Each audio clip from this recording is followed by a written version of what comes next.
لا تخرج واللہ، آپ اپنا قدم مت نکالیے، آپ کوفہ کے لیے تشریف مت جائیے، مجھے ان کی نیتوں میں کھوٹ لگ رہا ہے، ان کا دل آپ کے ساتھ ہو سکتا ہے لیکن ان کی تلوار یزید اور زیاد کے ساتھ ہے۔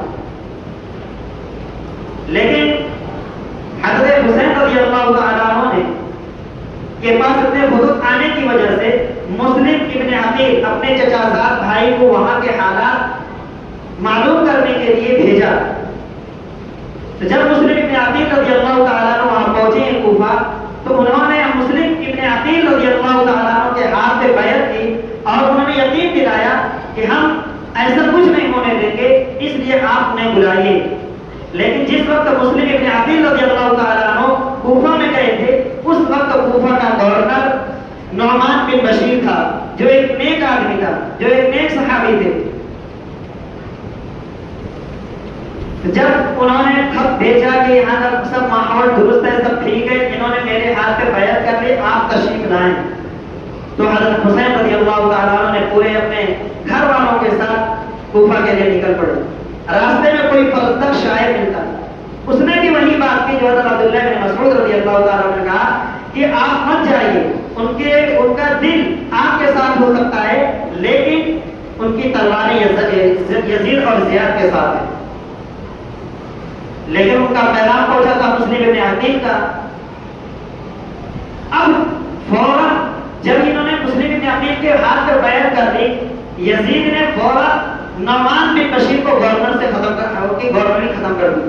اس وقت عبید اللہ بن زیاد کو گورنر پہ منتخب کر دیا، اور یہ اتنا بڑا ظالم آدمی تھا کہ ان کا ظلم اس وقت بہت مشہور و معروف تھا۔ جب یہ گورنر بنے، اس وقت مسلم ابن عقیل کے ساتھ جو حادثہ پیش آیا، جو ان کے ساتھ ظلم برتا گیا، ان کے لیے الفاظ بیان کرنے کے لیے، جو ان کے ساتھ ظلم و بربریت کے پہاڑ توڑے بڑھ گئے۔ لیکن اب حضرت حسین رضی اللہ تعالیٰ وہاں پہنچے تو عبداللہ ابن زیاد نے 1000 لشکر کے ساتھ عمرو بن سعد کے حکم میں بھیجا کہ جاؤ حسین کو روک دو۔ جب دونوں وہاں پہ پہنچے ہیں، کربلا کے میدان میں ملاقات ہوئی، وہاں پہ رکے، عمرو بن سعد اور حضرت حسین رضی اللہ تعالیٰ جو لوگ آپس میں باہم گفتگو ہوئی ہے، تو حضرت حسین نے کیا قصور ہے میرا؟ انہوں نے کہا کہ کوئی ایسی بات تو نہیں، لڑائی کا ارادہ تو نہیں، ہم تو یزید کے پاس جا رہے ہیں۔ انہوں نے کہا کہ نہیں جانا۔ تو حضرت حسین رضی اللہ تعالیٰ نے 3 شرطیں رکھی، یا تو مجھے مدینہ واپس جانے دو، یا تو مجھے اپنے بڑوں سے ملا یعنی یزید سے، یا تو مجھے سرحد پہ جانے دو۔ تو عمرو بن سعد نے کہا کہ ٹھیک ہے۔ انہوں نے خط لکھا عبید اللہ بن زیاد کو بھیج دیا کہ ان کا معاملہ تو کوئی لڑائی کا تو ہے نہیں، اس لیے لڑنے سے بہتر ہے کہ ان کو چھوڑ دیا جائے، یا جو کہہ رہے ان کی شرطیں مان لی جائے۔ ان کا لہجہ اس وقت نرم تھا اور حسین کے ساتھ تھے۔ تو جب یہ خط ان کے عبید اللہ کے پاس پہنچا، عبید اللہ بن زیاد کے پاس، اس وقت وہاں پہ موجود تھا ایک سمرا ابن جوسف یا جوسف نام ہے، وہ ملعون بیٹھا ہوا کہہ رہا تھا کہ نہیں، ان کو چھوڑنا نہیں ہے، کیونکہ وہ یہ سمجھتے تھے کہ اگر یہ یزید سے ملاقات کر لیتے ہیں تو یہ جو ہے آپس میں صلح ہو جائے گی، کیونکہ وہ حضرت معاویہ اور حسن کا قصہ موجود تھا کہ جب یہ دونوں آپس میں ملے اور وہ جنگ جمل اور جنگ صفین جو ہے صلح میں بدل گئی تھی، اور یہ سمجھتے تھے اگر حضرت حسین یزید سے ملتے تو اس وقت یہ جنگ کیا ہو جاتی، صلح میں بدل جاتی۔ حالانکہ حضرت حسین کا ارادہ جنگ کا نہیں تھا، اگر جنگ کا ارادہ تو اپنے بال بچے کے ساتھ نہیں آتے، اپنے اہل و عیال کے ساتھ نہیں آتے۔ ایک 6 ماہ کا بچہ علی بن اصغر، وہ بھی اس مارے گئے، ان کا جنگ کا ارادہ نہیں تھا، لیکن یہ لوگ جنگ پہ تلے ہوئے تھے۔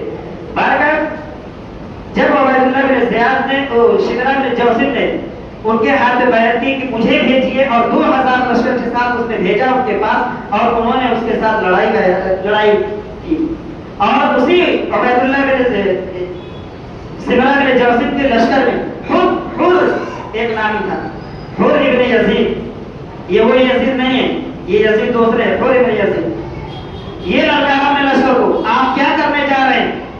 یہ وہ شخص ہے جس کے ہونٹوں کو نبی کریم صلی اللہ علیہ وسلم نے چوما، یہ وہ شخص ہے جس کا پہلا لقمہ ولادت کے بعد حضور صلی اللہ علیہ وسلم کا لعاب گیا. یہ وہ شخص ہے جس کی کانوں میں اذان حضرت رسول کریم صلی اللہ علیہ وسلم تھی. آپ اس کے ساتھ لڑائی کرنے جا رہے ہیں. اگر آپ ان کی شرطوں کو نہیں مانیں گے میں آپ کے ساتھ نہیں ہوں گا. اور وہی کیا اس نے حضور یزید نے. وہ فوراً اس لشکر سے نکل کے حسینی لشکر میں آ کے شامل ہوں گے اور اس وقت تک رہا جب تک کہ شہید نہیں ہوں گے. باہر لڑائی پوری ہوئی. اخیر میں حضرت حسین رضی اللہ تعالیٰ عنہ کو قتل کرنے کے بعد جو ان کا سر عبید اللہ بن زیاد ظالم کے سامنے رکھا گیا. عبید اللہ بن زیاد نے ان کے سر کو سامنے رکھ کر لاٹھی سے اس طرح موڑ کو مار رہا ہے. اس وقت ان کے مجلس میں زید بن ارقم رضی اللہ تعالیٰ عنہ بیٹھے ہوئے تھے. پورے صحابی تھے. انہوں نے کہا کہ وہ ظالم، او کبیر، آج تم جس لاٹھی سے اس کے ہونٹ کو مار رہے ہو، میں نے اس کو اپنی زندگی میں کئی بار رسول اللہ صلی اللہ علیہ وسلم کو چومتے ہوئے دیکھا ہے.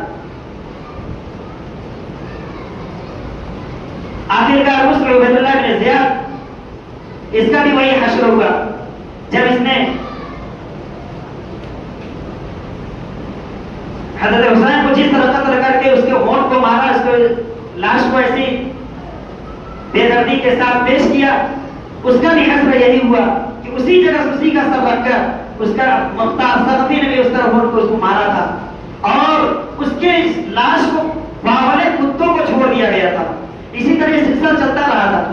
لیکن جب یہ خبر یزید کے پاس پہنچی، اس نے بھی سکوت اختیار کیا. اس نے بھی سکوت اختیار کیا. خالی صرف اتنا تسلی دی، ہم ظاہراً برا بلا کا ظاہراً ان کو لات تان کیا، لیکن ان سے انتقام اور بدلہ نہیں لیا. جب یزید کی بیوی کو یہ خبر ملی تو یزید کی بیوی بھی چل بیٹھی اپنے شوہر پہ کہ تم نے یہ کیا کر دکھایا، کیا قیامت برپا کر دی. تو اس نے کہا کہ آپ اندر جائیے، ہم سنبھال لیں گے. سنبھالا کچھ نہیں، صرف اور صرف لان تان کرنے سے بدلہ ہو جاتا ہے؟ نہیں. لان تان کیا، لان تان سے بدلہ نہیں ہوا. لیکن اس وقت حضرت زینب رضی اللہ تعالی عنہ جو حضرت حسین رضی اللہ تعالی عنہ کی بڑی بہن تھی، انہوں نے جو حضرت یزید کے سامنے جو بددعا دی، وہ آج بددعا آج بھی ہے. وہ بددعا میں سے ایک بددعا یہ تھی کہ میرا بھائی قاری تھا، تم نے قاری کا قتل کیا. میرا بھائی حافظ تھا، تم نے ایک حافظ کا قتل کیا. اللہ تمہاری نسلوں سے، اللہ تمہارے آنے والی اولادوں سے حافظ اور قاری نہ پیدا کرے، حافظ اور قاری چھین لے. اور دیکھ لیجیے تاریخ گواہ ہے، کوئی آج بھی حافظ ان کی نسلوں میں نہیں ہے، کوئی آج بھی ان کی نسلوں میں کوئی قاری نہیں ہے. یہ انہی کی بددعا ہے. حضرت امام زینب رضی اللہ تعالی عنہ کی اور بھی بہت سارے. اور ان کو جو کربلا کے میدان میں 7 محرم الحرام کو پہنچے ہیں وہاں پہ، اور 3 دن تک ان کو پیاسا تڑپایا گیا. وہاں پہ 3 دن تک پانی بند، کھانا بند، سب کچھ بند. حضرت حسین رضی اللہ تعالیٰ عنہ نے اپنے چھوٹے ننھے سے بچے کو 6 ماہ کا کہا کہ اس بچے کا کیا قصور ہے، اس بچے کو پانی دے دو.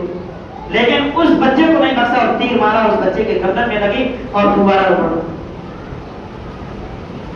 یہ ہے ظلم مختصر سے حضرت حسین رضی اللہ تعالیٰ عنہ کا مقام، جس کو نبی کریم صلی اللہ علیہ وسلم نے اپنے گود میں لے کر آزانے دی، جس کو نبی کریم صلی اللہ علیہ وسلم نے لے کر اپنا لواحق نبوت ان کے منہ میں ڈالا. پہلا لقمہ اپنے کاروؤں کو سواری بنایا.